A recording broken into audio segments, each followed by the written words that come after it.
그렇게 우리가 인도적인 차원에서 고향이 그리워서 소떼를 보내고 그랬는데 돈 가치가 문제가 아니라 그때 속초에서는 또 무장공비를 보냈어요. 북한은. 네? 그 시기에. 1999년도 고위급 정치회담할 때 제1차 연평해전을 했었습니다. 2차 연평해전 이것도 그래요. 사실은 말입니다. 예? 하필이면 우리가 월드컵을 3, 4위전을 터키인가 하고 치르고 있었잖아요. 제가 우리 민족끼리 같은 민족이라면서요. 북한이 주장하기를. 예? 그러면은 월드컵이 끝나고 끝나고 뭐 도발을 하든지 그러면 좀 어디가 덧나냐 이게요. 예? 해피로 우리가 3, 4위전 열심히 하고 있는데 1, 2 우승은 뺏겼지만은 3, 4위전만이라도 얼마나 자랑스러운 일입니까? 월드컵에서 대한민국이. 그날 도발을 해가지고 6명을 갖다가 살상시키고 그러지 않았습니까? 그중에 해군 모 중사 부위는 나중에 그 이후에 뭐라고 그랬느냐. 대한민국 조국에 대해서 미련은 없다. 미국으로 떠났죠. 예. 이것이 당시 우리의 현실이었다. 예? 자, 그러면은 북한은 왜 이렇게 끊임없이 도발을 할까? 무엇 때문에? 예. 그것은 이 북한의 정권 체제가 그렇게 체제가 그렇다 이거예요. 도대체 북한 정권 체제가 어떻게 돼 있길래 북한 정권의 궁극적인 목적은 한반도 공산화입니다. 제가 주장하는 것이 아니라 이 사람들이 주장하는 것이죠. 어디에서 주장하고 있는가? 자, 노동당 규약이라는 거. 우리 앞에 우리 학생분 들어봤어요? 노동당 규약. 이거 뭐 우리 새누리당의 규약, 민주당의 규약 그런 게 아니고요. 북한의 노동당 규약이라는 거는 우리로 얘기하면 헌법과 같은 거예요. 헌법과. 자, 어떠냐? 남북한은 법령 체계가 다릅니다. 우리는 맨 위의 법령이 헌법이라는 것이죠. 그 밑에 법률, 대통령령, 총리령, 부령, 규칙, 조례 이와 같이 하위 법령 체계로 되어 있어요. 북한은 최고위층 지시 1번. 아무도 뭐라고 못 그러죠. 그 밑에 노동당 규약이 있고요. 헌법은 네 번째에 네 번째. 그러니까 노동당 규약이라는 것은 우리의 헌법과 같은 그 정도의 위치다. 이렇게 보면 되고요. 이러한 노동당 규약에 무엇이라고 되어 있느냐. 그것도 전문에 조선노동당의 당면 목표는 민족해방과 민주주의 혁명가업을 완수하는 것이며 최종 목적은 김일성, 온 사회의 김일성, 김정일주의와 인민대중의 자주성을 완전히 실현하는 데 있다. 최종 목적. 북한 정부가 존재하는 최종 목적은 이거 4월 13일 날 작년에 고친 겁니다. 그전에는 온 사회의 김일성 주체 사상과 공산주의를 확산하는 데 있다 이렇게 돼 있어요. 그러나 공산주의라는 말이 세계 어디에도 지금 없습니다. 예, 그런 말을 안 써요. 북한도 안 써요 지금. 왜? 이미 실패한 이념이기 때문에 사회주의라는 말을 써요. 그래서 슬쩍 김일성, 김정일주의와 인민대중의 자주성을 실현한다. 이렇게 돼 있어요. 그러니까 이러한 것을 위해서 북한은 끊임없이 무력 도발과 테러, 폭력, 투쟁을 선동할 수밖에 없는 정권의 속성을 띠고 있다. 여기서 온 사회가 어디냐? 미국이겠습니까? 일본이겠습니까? 대한민국이라는 뜻이지요. 이것이 헌법과 같은 데 명시해 있다. 우리가 북한에 그런 주장을 해요. 당신네들 남한을 공격할 때 하더라도 헌법과 같은 데다가 남의 나라를 공식적으로 침략을 해서 자기네 나라를 만들겠다는 것을 명문화할 수 있느냐 얘기하죠. 우리 보고 국가보안법을만 없애라고 하면서 당신들 이거 전쟁 일으킬 때 일으키더라도 이거 없애라. 안 없애지요. 안 없애요. 이것이 북한이다. 또 하나가 있지요. 이거는 뭐 정치적인 문제고요. 자, 또 하나는 비대칭 전력에 대한 자신감이죠. 뭐 핵이나 생화학무기는 뭐 말할 것도 없거니와 이 미사일만 하더라도 그래요. 자, 북한이 여기서 우리가 잘 생각해 봅시다. 자, 북한의 미사일이 세 가지 종류가 있어요. 스커드 미사일에는 한 600km 정도 거리가 나갑니다. 한 600여 기가 실전 배치돼 있고요. 그다음에 노동 미사일이라는 거 들어봤을까요? 대략 1,500km 나갑니다. 일본까지 나갑니다. 그다음에 대포동 미사일. 요새 뭐 무수단 미사일이라고도 있는데 잠깐 3,000km, 4,000km 나가는 것까지 있는데 그 3, 4,000km 나가는 건 아직 개발 단계에 있고 노동 미사일까지는 실전 배치가 돼 있어요. 자, 그러면 자, 북한이 우리 남한만 공격을 한다면 스커드 미사일만 갖고도 돼요. 왜 3,000km, 4,000km 또 1,500km 나가는 그 엄청난 몇 배 비싼 돈도 없고 굶어 죽는데 그런 걸 왜 만들까? 무엇 때문에? 이상하지 않습니까? 휴전선에서 부산까지 500km밖에 안 됩니다. 스커드 미사일 600km 나갑니다. 그거 가지고 충분히 남한을 커버하고도 남아요. 왜 1,500km, 3,000km 나가는 것을 이렇게 만들어가지고 미국을 분하게 만들고 그래 국제사회에 제재를 들어가. 그거 안 만들면 국제사회에 제재 안 들어가요. 스커드 미사일만 가지고 있으면. 자, 그것은 이 전쟁 발발 시 미 증원군을 차단하겠다는 목표이지요. 미 본토를 공격한다 뭐 이런 것은 북한이 립싱크고요. 그걸 할 수 없고요. 자, 전쟁이 일어나면은요, 우리는 한미 상호 방위 조약에 의해서 시차적으로 최대 69만 명까지 미군이 한반도 전쟁에 지원하도록 되어 있습니다. 명문화되어 있어요. 예. 69만 명 다야 오겠습니까? 솔직히 한미 관계가 좋아야 되고 이라크 전쟁 때 14만 명이 연차적으로 지원됐어요. 미군이.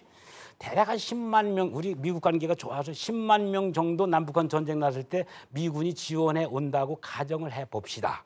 제일 처음에 어디에 있는 미군이 올까요? 오키나와에 있는 미군이 오겠죠. 부족하면 하와이나 괌엔 본토에서 올 겁니다. 그들이 무엇하고 옵니까? 큰 군함에다가 5,000명, 10,000명 싣고 위에서는 전투기가 호위하고 좌우에서는 호위함들이 쫙 호위해 오기 때문에 그 미군 장병들을 싣고 한국에서 전쟁이 나면 지원하는 미군 병력에 대해서 어떠한 최신의 최신 전투기도 폭파할 수 없습니다. 왜? 사전에 다 제거가 돼요. 하늘엔 전투기 있고. 이명박 대통령이 지난번에 독도 갈 때 그냥 뭐 배 타고 간 거예요. 헬기 타고 그냥 간 거 아니죠. F-15 전투기가 쫙 수킬로 전면에다 호위한 겁니다. 이 신문에 이 텔레비에 안 나섰지. 우리 미 항공모함 이런 거 조지 워싱턴을 서해바다 이런 데 한번 왔다 그러면 왜 북한과 중국이 난리치는지 아십니까? 그 배만 하나 달랑 오면 별거 아니에요. 그 안에 뭐 비행기 80대 싣고 왔다 별거 아니에요. 그 주위에 따라올 핵잠수함이라든 모든 그 세력들이 같이 따라옵니다. 예. 항공모함 하나 뜨면은 우리 대한민국의 해군 전력입니다. 이게.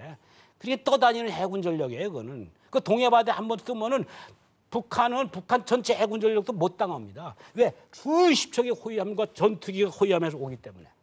자, 그렇게 오기 때문에 어떠한 전투기도 그 미국이 배 싣고 우리 미군 장병들이 한반도에 전쟁에 참전하고 오는 것을 폭파 못해요.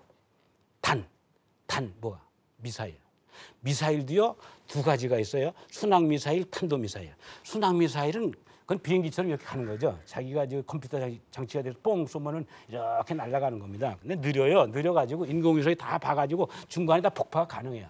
탄도 미사일은 올라갔다 떨어지는 거죠. 곡선을 그리고. 미국의 MD 체제, 미사일 디펜스라고 그래가지고 미국이 뭐 중간에 폭파하겠다 이렇게 얘기하죠. 미국의 MD 체제가 아무리 발달돼 있어도요. 이 좁은 전장 환경, 북한에서 우리한테 쏘는 탄도 미사일에 대해서는 폭파 중간에 못합니다. 몇 분 만에 떨어지는데 어떻게 이걸 중간에 그걸 격파가 가능합니까? 따라서 미군이 우리 한국전에 참전하기 위해서 배에다 장병들을 싣고 오는 것에 대해서 노동미사일, 오키나와에 있는 미군 병력이 오는 것은 노동미사일 1,500km 나가는 것으로 부산 앞에 도착하기 전에 수장을 시키겠다. 미 본토에서 오는 것은 대포동 미사일, 무수단위 미사일 3,000km, 4,000km 나가는 걸로 태평양상에서 수장시키겠다. 그 뜻이죠. 그것에 대해서 자신이 있다는 거예요. 예. 미군 증원 병력은 6.25 때와 달리 없다 이렇게 보는 겁니다. 그래서 미사일을 얘들이 그 장거리 미사일을 개발하는 거예요. 자, 그러면 가만히 보세요. 한 5,000명 싣고 미군이 지금 우리나라에 와요. 근데 오다가 태평양상에서 북한 탄도미사일 맞고 다 수장이 됐습니다. 고깃밥이 돼서 천안함 사건 때 46 용사처럼 다 수장이 됐어요. 그 이후 미국에서는 어떤 문제가 생길까요? 미국 여론이 어떻게 되겠습니까? 대한민국이 도대체 뭐냐 이게 우리에게. 예? 미국이란 나라는 여론에 의해서 전쟁을 하고 여론에 의해서 전쟁을 끝내는 나라 아닙니까? 미군 증원 가능합니까? 바로 그거를 노리는 거죠. 여기에 대해 자신감이 있기 때문에 계속 무력 도발하더라도 너희들 뭐 미군 지원 병력, 키리졸브 훈련 많은 얘들 뭐 그때 매년 3월 되면 떠들고 그러지만 사실은 이집신 그룹이 떠드는 겁니다. 우리 남남 갈등을 위해서. 우리가 이 분야를 우리가 알아야 돼요. 그리고 대내적인 문제죠. 김정은 체제 이거 안정화가 안 돼 있다. 그러나 이러한 모든 무력 도발은 결국은 한반도 적화 통일을 위해서 있는 것이다. 그러면 앞으로의 북한의 도발 가능성은 어떤 유형이 있을까?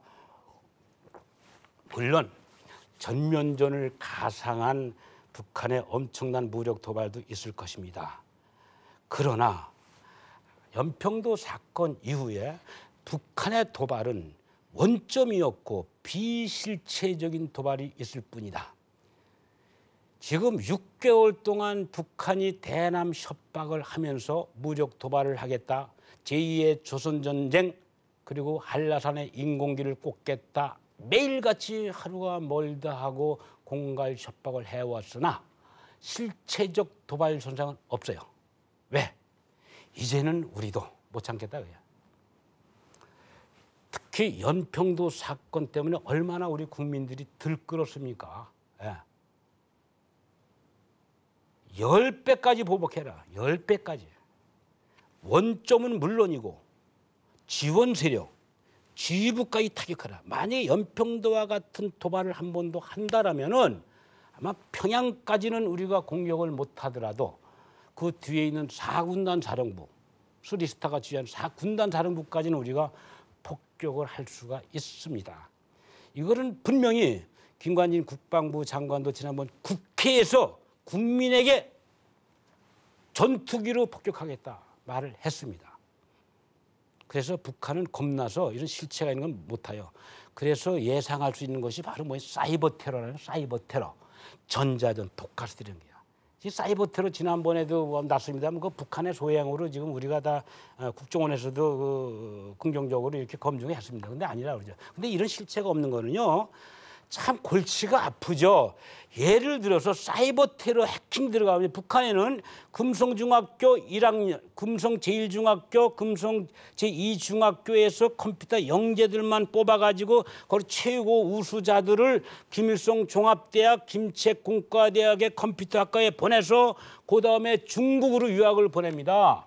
왜? 중국에다가 해킹 근거지를 둬야 탄로가 안 나기 때문에 거기서 몇 년간 훈련을 시킨 다음에 이 국방위원회 밑에 그 인민무력부 예하 사이버 테러 지도국에 전부 배치해가지고 거기서 대남 공작 전 세계를 대상으로 해커 활동을 하는 거지요. 예.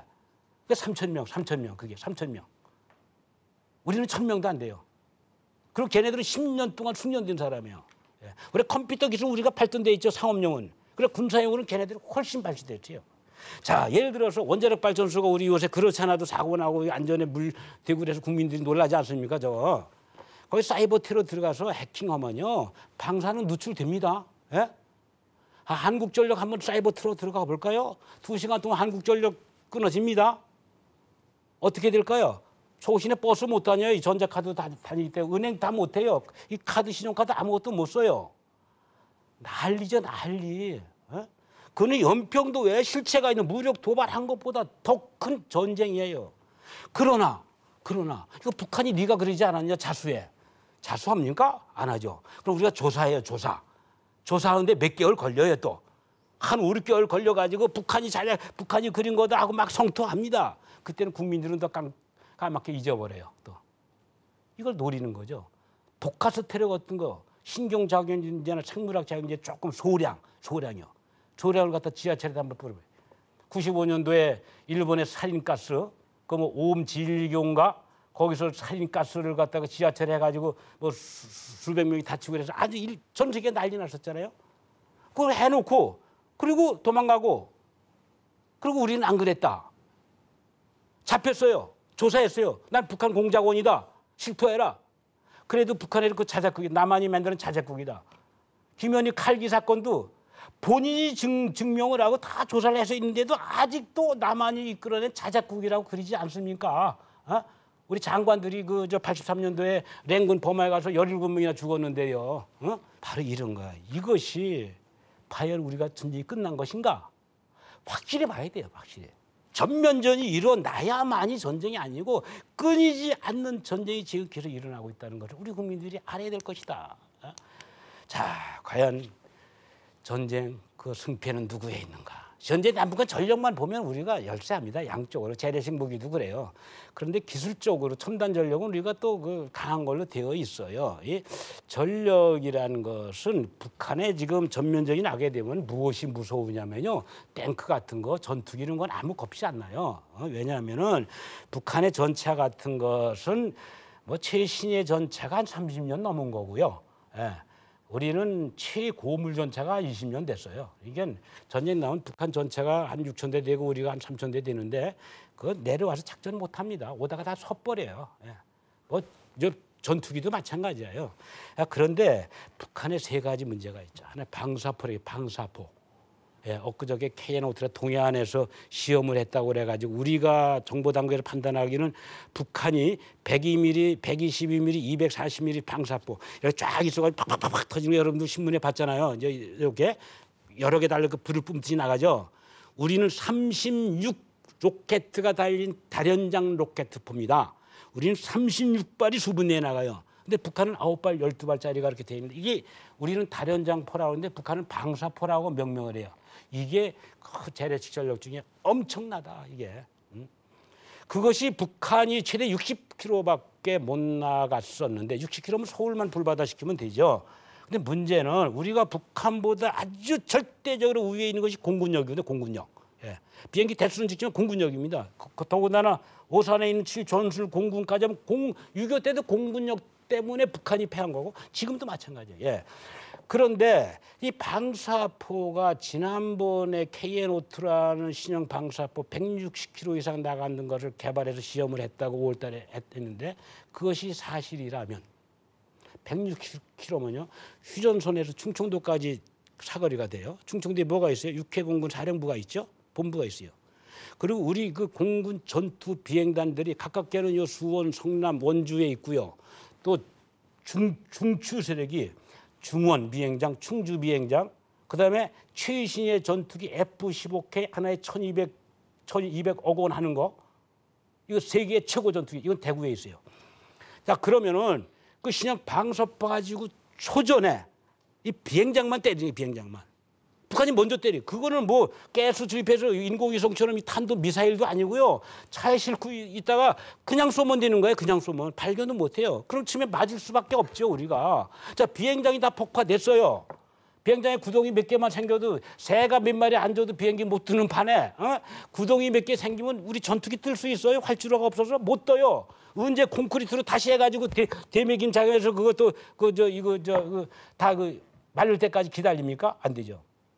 이 방사포 이게 재래식 무기 아주 위험한 거고, 두 번째는 포병화력. 포병화력이 6,000문이에요.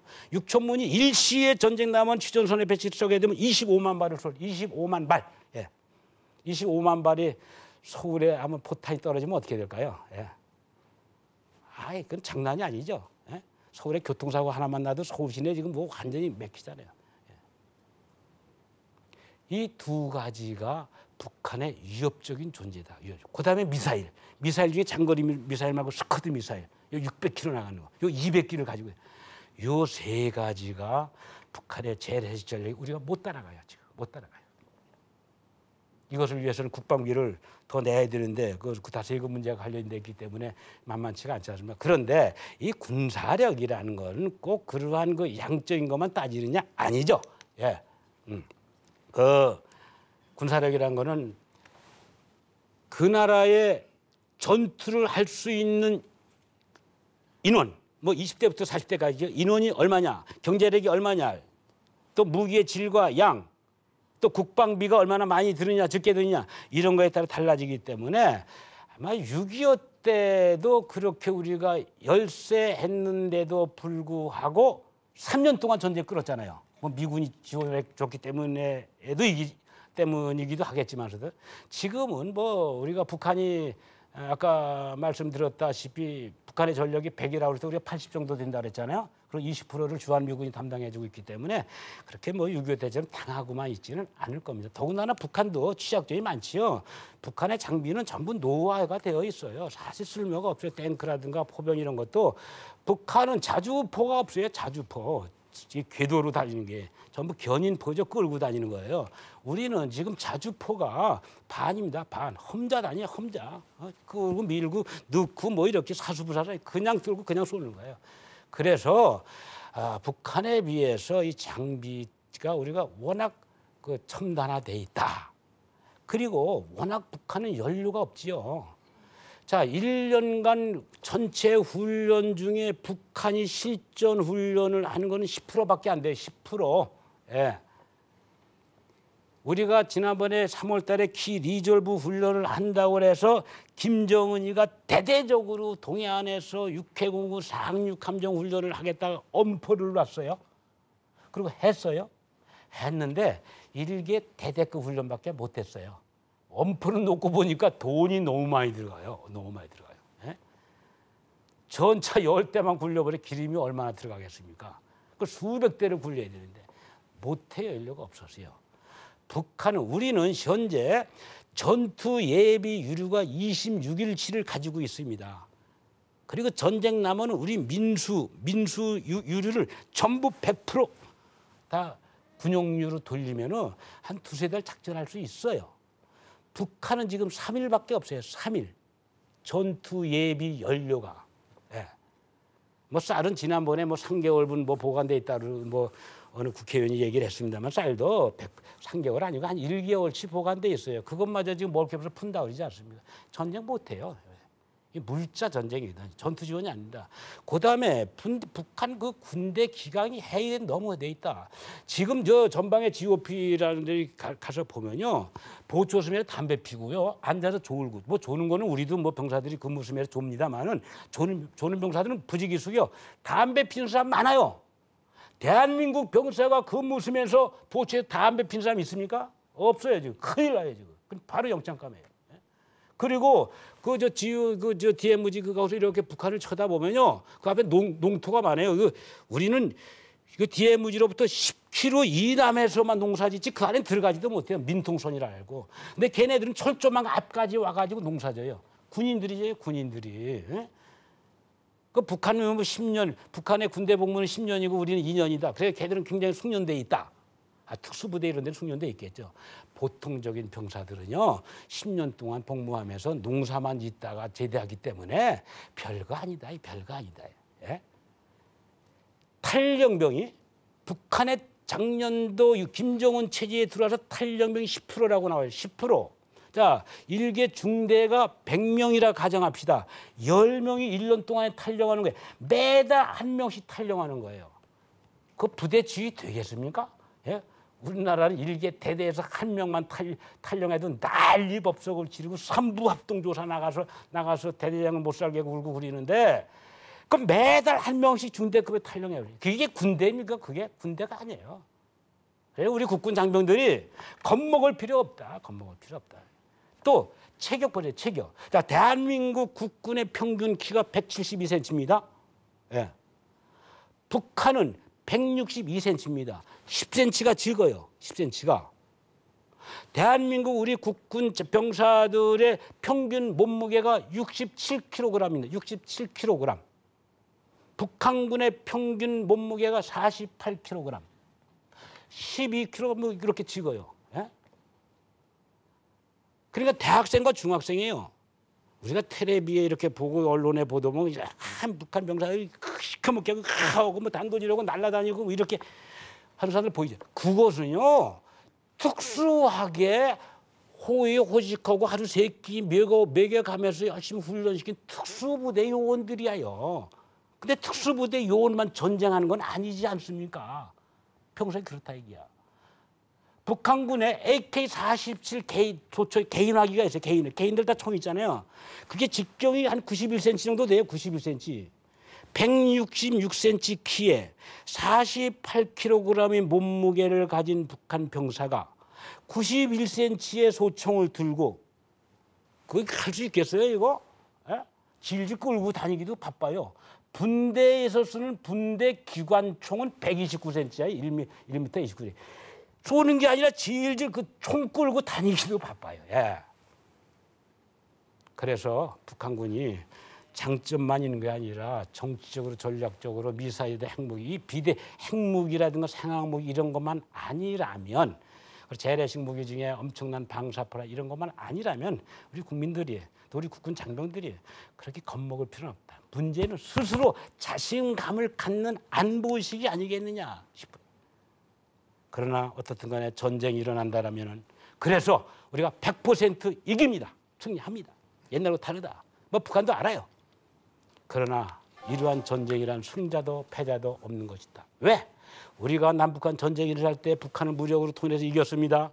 김정은이 이하 그 일당들 전부 다 이렇게 해가지고 우리가 사형에 재판을 해가지고 전범 재판에서 다 사형을 시켰다고 그럽시다. 서울은 어떻게 됐는가? 쑥대밭이 되지, 쑥대밭이. 그야말로 6.25 전쟁 때 6.25 전쟁이 끝나고 나서 메가더 사령관이 뭐라고 그랬느냐. 이 나라가 다시 복구를 하려면 100년이 걸려도 어렵겠구나. 영국의 한 일간 신문에서는 대한민국이 이렇게 다시 이렇게 문명 사회로 발전된다는 것은 쓰레기통에서 장미꽃이 피는 것과 같다. 불가능하다 이거죠. 불가능하다. 당시 우리 67달러밖에 안 됐으니까요. 인도 다음으로 최고로 못 사는 나라였으니까요. 우리 민족은 100년이 걸린다는 걸 50년 만에 해냈어요. 50년 만에. 대단한 저력을 가진 우리 민족입니다. 그러나 지금은 워낙 첨단 군사력이 막강하게 됐기 때문에 진짜 100년이 갈려도 오늘과 같은 문명사회 우리 대한민국 서울을 만들어낼 수 없다. 우리 자손 그 밑에 증손 고손까지 100년은 걸려야만이 지금과 서울 같은 문명된 버릇을 만들어낼 것이다. 그러면 전쟁에 이겨서 통일이 된들 김정은이나 북한의 그 노동 간부들 다 이렇게 재판에 해부돼서 없앤들 무슨 의미가 있느냐? 무슨 의미가? 그래서 우리의 전략은 억제력이다. 전쟁을 방지하는 것이다. 전쟁 나기 전에 전쟁을 하지 못하도록 북한을 옥죄는 것이다. 당근과 채찍 두 가지를 써서 하는 것이지요. 그래서 요새 돌아가는 것을 보면은 너무나도 어려운 사회 상태에 있기 때문에 우리 국민들이 다시 한번 6.25 보훈의 달을 맞이하여 이런 안보의식에 대해서 남다른 생각을 하셨으면 하는 것이 이런 분야의 연구를 하고 있는 사람으로서 간절한 희망입니다. 여러분 고맙습니다.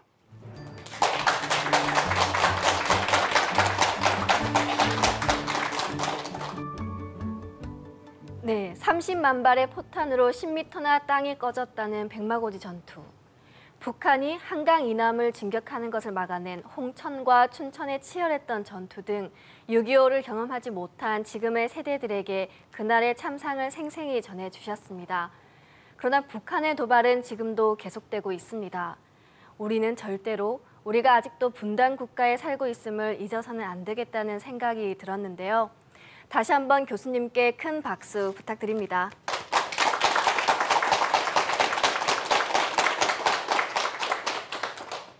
그럼 방청객 분들의 질문 받아볼게요. 교수님께 궁금한 거 있으신 분 질문해 주시기 바랍니다.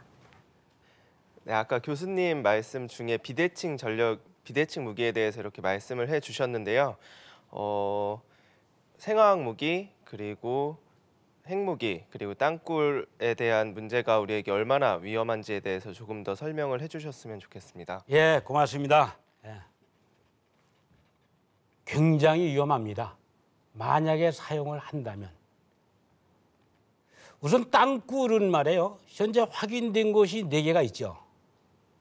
그런데 저는 개인적으로 땅굴로 침투를 할까라는 것은 현대전에서 그렇게 흔치 않을 것이다. 세계 역사를 통해서 보더라도 땅굴을 통해서 침투한 사례는 없고요. 전쟁사 중에. 땅굴이라는 거는 대침투용으로서 과거에 7, 80년대에 우리가 전력이 강화되지 않고 정보 자산이 미약할 때는 가능할 수 있었으나 지금 워낙 하늘에서 북한의 일거수일투족을 다 볼 수 있기 때문에 땅굴로 침투한다는 것은 북한도 무모한 작전이다. 큰 아마 가능성은 없어 보입니다. 그리고 그래서 전쟁의 수단으로 북한이 땅굴을 사용할까 하는 것은 우선 위험순위 1, 2, 3번에서 저는 제거하고 싶어요. 자, 그런데 핵하고 생화학무기 이것도 현대전에서는 워낙 제네바 협약에 의해서 사용 못하도록 되어 있기 때문에 사용한 가능성은 희박하나 북한은 다르다. 쥐가 고양이에 쫓겨서 도망가다가 할 수 없을 때는 고양이를 무는 것과 같습니다. 북한 정권의 행태를 보아서는 핵무기나 생화학 무기를 전쟁이 나면은 사용하지 않으리라는 보장은 없다. 세계 전쟁사를 보더라도 생물학 무기를 1차 대전 때 사용한 사례가 있으며 당시에 뭐 흑사병 해가지고 2천만 명이 죽었다 그러는데 그거 당시에 생물학 무기가 아니냐라고 그렇게 해석하는 사람들도 있어요. 화학 무기도 최근의 사례만 보더라도 이란 이라크 전에서 이라크가 화학 무기를 사용했다라고 뭐 검증은 안 됐습니다만은 미국이 그렇게 추정을 하고 있어요. 뭐 핵무기의 경우는 1945년도에 미국이 히로시마, 나가사키에 실제 2발을 쏜 경험이 있고요. 그러나 2차 대전 이후에는 핵무기 사용은 없지요. 자, 그런데 지금 그것이 얼마나 무서우냐. 자, 생물학 무기나 화학 무기 같은 것은요. 아주 전쟁에 유효한 수단이지요. 왜 그러냐? 아주 조금만 써도요 엄청난 피해를 입힐 수 있는 자본도 적지, 시설도 적지, 인원도 적지, 효과는 엄청나지. 작년인가 재작년에 우리 감기 그 무슨 감기죠? 그래가지고 들어가지고 전 국민이 마스크 쓰고 다녔어요. 예? 그거 유행한다고? 생물학 무기 같은 거 탄저기라든가 페스트긴 천연두기 같은 거 몇 마리만 터뜨리게 되면 그 삽시간에 퍼져가지고 우리나라의 현재 뭐 페스트 천연두 같은 의미 없잖아요. 그 전쟁 다 터뜨리면 그러한 거는 짧으면은 며칠 후, 길게는 몇 년 후에 나타나는 후유증입니다. 그게 엄청나고요. 핵무기의 경우는 미국에서 2004년도에 만약에 북한에서 서울에 북한이 가지고 있다는 플루토늄 원자폭탄 한 발을 떨어뜨리면 어떻게 될까? 시뮬레이션을 분석을 한 것이 있어요. 그 자료가 60만 명이 죽는다. 60만 명. 하나에 60만. 그리고 그 후유증으로 방사능에 오염된 사람들은 200만 명까지 늘어난다. 반경 5km 이내에는 모든 건물이 90% 이상 파괴된다. 2차 대전 시 1945년 8월 6일 일본이 지금 북한이 가지고 있다는 핵무기, 원자 핵무기 요거와 비슷한 무게 대략 한 15킬로톤짜리 하나를 히로시마에 떨어뜨렸습니다. 8월 9일 날은 나가사키에 떨어뜨렸습니다. 당시 히로시마의 인구가 42만 명, 16만 명이 죽었습니다. 92%가 황폐화되었습니다. 2년 동안 풀 한 폭이 나질 않았습니다. 그리고 그것 때문에 당시 일본 천황이 무조건 조건 없이 항복을 함으로써 세계 2차 대전을 끝낸 것이 핵무기입니다. 지금 뭐 한 80대 중반 이후나 90대 넘으신 어르신들은 그때 미국이 쏜 일본의 히로시마에 쏜 원자폭탄 때문에 방사능에 오염되어 가지고 원자병을 앓고 있는 사람도 많고 그곳으로 돌아가신 사람도 많이 있습니다. 이렇게 핵무기라는 것은 생화학무기라는 무기라는 것은 아주 매우 위험한 거기 때문에 국제사회에서 사용하지 못하도록 만들지도 말고 갖지도 말자라고 만들어 놓은 것이 핵무기 확산 금지 조약 68년대 NPT라는 것입니다. 근데 북한은 여기에 가입했다가 지들 마음대로 탈퇴하고 중구남 이렇게 자기에 유리하게 하기 때문에 국제사회로부터 신뢰를 못 받고 있는 것이지요. 예, 답변이 되셨습니까? 예, 감사합니다. 예, 고맙습니다.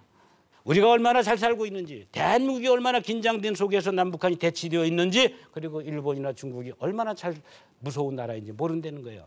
옛날에 과거 5, 6년만 하더라도 5년 전만 하더라도 외국에 나가면 대한민국 코리아 생각나는 것이 무엇입니까? 일본 하고 물어보면은 현대, 삼성 이렇게 응답을 한 외국인들이 많았어요. 지금은 대한민국 코리아 생각나는 건 무엇입니까? 분단국가. 근데 우리만 분단국가가 아닌 것 같아요.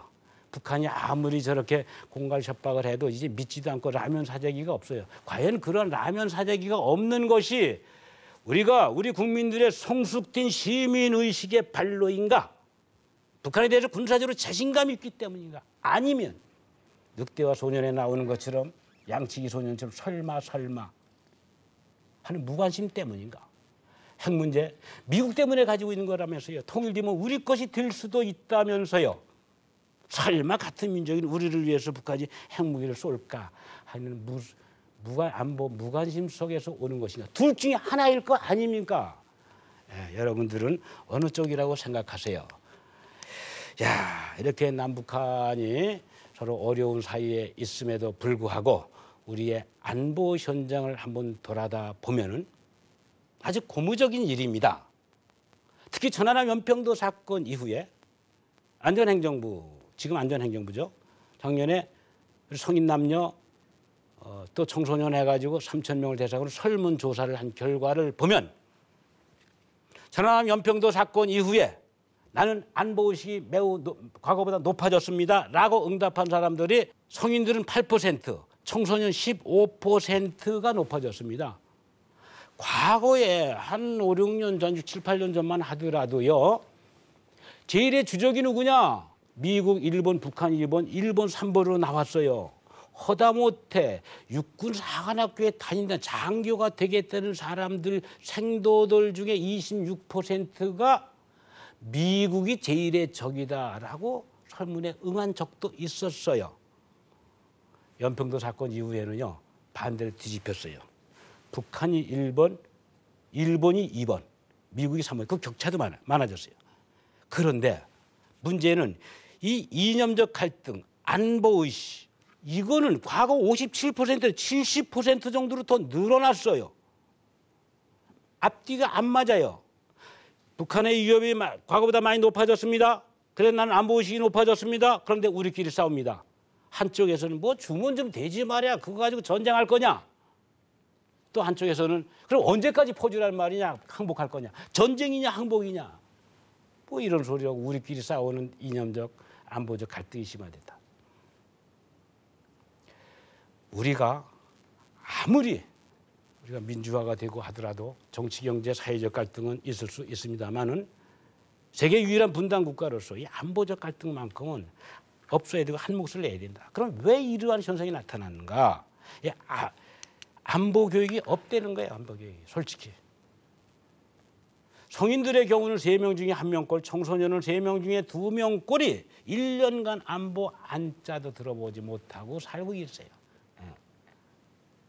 우리 앞에 그 젊은 학생과 두 분이 앉아 계신데 뭐 이런 강의 들어봤어요? 학교에서? 못 들어봤죠? 그래요. 이게 맞습니다. 몰라요. 유교가 언제 일어나는지 몰라요. 유교 뭔지도 몰라요. 예. 또 하나 있어요. 또 하나. 무한 경쟁 시대. 먹고 살기 힘들어요. 나라는 부자라는데 대기업 수출 잘 된다는데 왜 나는 쓸 것이 없어? 이런 거 아니에요. 우리 젊은 사람은 학생이세요? 고등학생이에요? 대학생이에요? 고등학생이라뇨. 대학교 졸업하고 뭐 또 취직하고 이러려면 한 7, 8년 있어야 되네요. 한 7, 8년 후에는 그냥 아무데나 원서 내면은 그냥 척척 취직하고 그렇게 되겠죠. 그렇죠? 그렇게 되기 잘 쉽지 않을 거예요. 예. 경제가 그렇게 발전한 거 아닙니다. 예. 요새 젊은 사람들 중에 삼난삼포 시대다 이런 얘기가 있어요. 삼난삼포 시대. 3가지가 어렵다. 그래서 3가지를 포기한다. 3가지 어려운 것이 뭐냐? 취직이 어렵고 신용이 어렵고 주택 마련이 어렵다. 그래서 3가지를 포기한다. 연애를 포기하고 결혼을 포기하고 출산을 포기한다. 맞는 소리 같아요. 그래서 소위 지역이나 이 유치원부터 대학교까지 나오는데 3억 800만 원 아파트 한 채가 날아가요. 그렇게 해서 번듯한 대학을 나오면 뭐합니까? 대기업 들어가기는 하늘의 별따기예요. 그래서 나와 내 가족 이외에 다른 사람에게는 신경 쓰고 싶지 않아요. 소위 지역이나 국가가 무엇이냐. 이 공동체 의식이 떨어지고 있다 요새 젊은 사람들 중에서. 그래서 이 공동체 의식을 살리는 것이 중요하다. 우리나라는 예로부터 아름다운 미풍양수의 공동체 의식을 가지고 있는 나라입니다. 세계에서. 예, 옆집에 고무신이 몇 개인지 젓가락이 몇 개인지 떡 하나 만들어도 나눠 먹는 그런 시대. 우리가 남이가 이거 얼마나 좋아요. 이 품앗이라는 거 여러분들 이제 품앗이 시골에 가면 지금도 있어요. 그리고 시골 아줌마들이 은행이라는 신용 있는 그런 국가적 기관이 있음에도 불구하고 개돈을 마가지고 그거 가지고 여행을 가요. 그게 믿기 때문에 그런 거예요. 이게 공동체 의식입니다. 예, 여기 한 여자가 있습니다. 어떻게 보이십니까? 예, 아름다운 소녀처럼 보이죠? 근데 가만히 보면은 마귀 알몸처럼도 보여요. 이 소녀 얼굴 전체를 코라고 한번 생각해 보면은요, 마귀 알몸처럼 보이기도 해요. 이와 같이 어찌 보면은 아름다운 소녀처럼 또 어찌 보면은 할머니처럼 마귀 알몸처럼 보이는 이런 현상을 우리가 무엇이라고 하느냐 하면은 무엇이라고 그래요? 예? 예. 착시 현상이다. 착시. 이렇게 얘기합니다. 맞습니다. 우리 인간의 눈에는 착시 현상이 있을 수 있어요. 그러나 안보에는 착시 현상이 있어서는 아니 될 것입니다.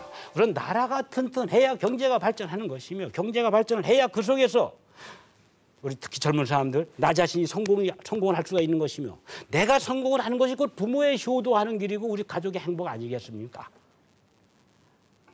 우리가 아무리 높은 꿈과 야망 비전을 갖고 있다 한들 뭐 소말리아, 방글라데시 또는 북한과 같이 솔직히 찢어지게 가난한 나라에서 성공할 수 있느냐? 에?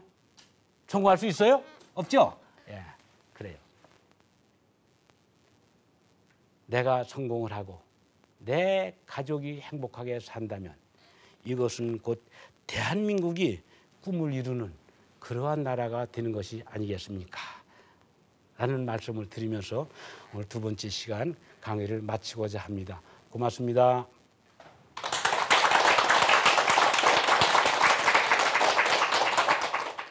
사실 이거 한반도 남북 분단이라는 게 언제나 긴장 속에 사실은 있는 것 같습니다.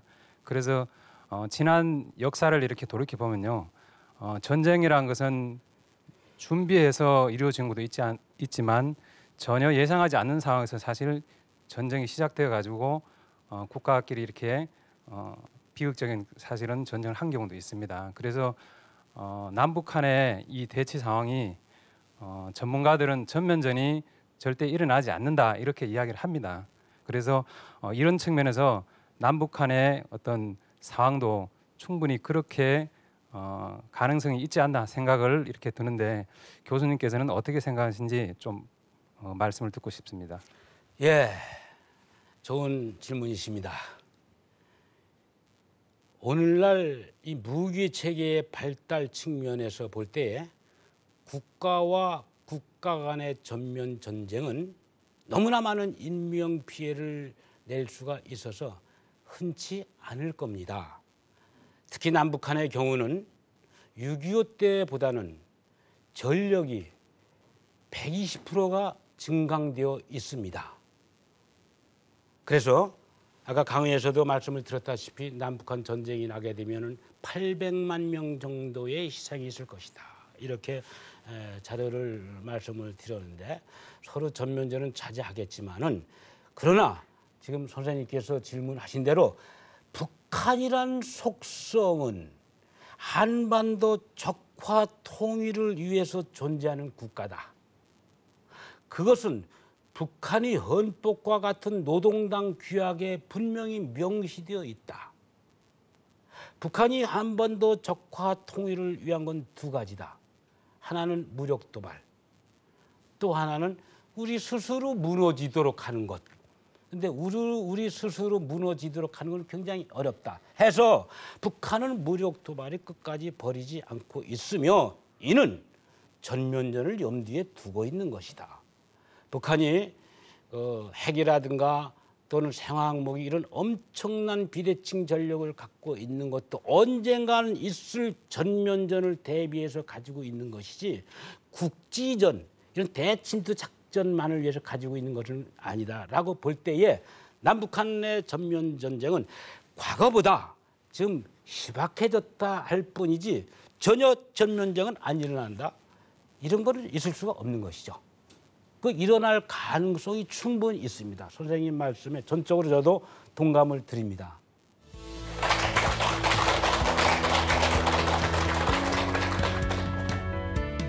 연구가들은 인류 태고 시대의 벽화와 유물에서 무기와 전쟁의 모습이 전혀 나타나지 않는 것에 놀라워했습니다. 인류가 밝은 영성으로 대자연과 하나 되어 살았던 황금의 시대가 실제했다는 건데요. 인류사의 총체적인 위기를 넘어 앞으로 인류 문화가 지향해갈 방향은 이렇게 전쟁이 없는 상생의 새 시대일 것입니다. 38선, 지금은 휴전선으로 갈려진 개벽의 땅 한반도. 남북 문제는 6.25 전쟁이 그랬듯 한국을 넘어 인류 전체의 평화와 공존이 걸린 문제입니다. 그 중심에 살아가는 우리가 상생의 새 시대를 열어가는 주인공들이 아닐까요? 시청자 여러분 함께 해주셔서 고맙습니다. 현대 문명의 대전환, 다음 시간 다시 뵙겠습니다.